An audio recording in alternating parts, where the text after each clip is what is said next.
What brought me to heavy metal? That's a good question. Um, in 2011, it was November, I remember. My partner and I were having a heated discussion, and I wasn't feeling heard. And then she said three words that I never thought that I'd ever hear her say, and that was, "I'm scared of you." And so,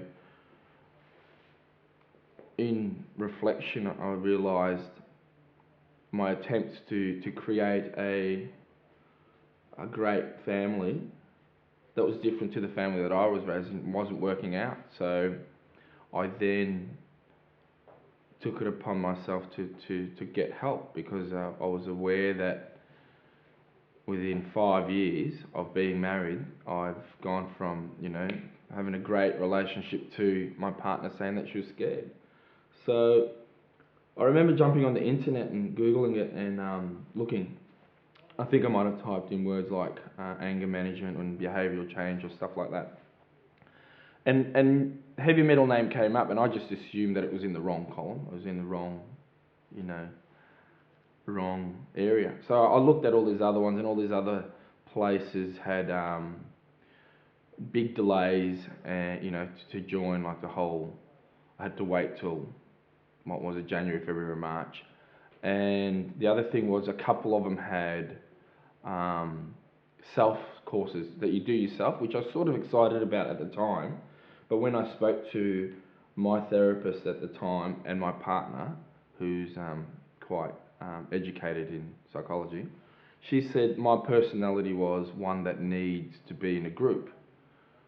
And so I thought about that again, and I realised that given that my partner's scared of me, I'll listen to her advice.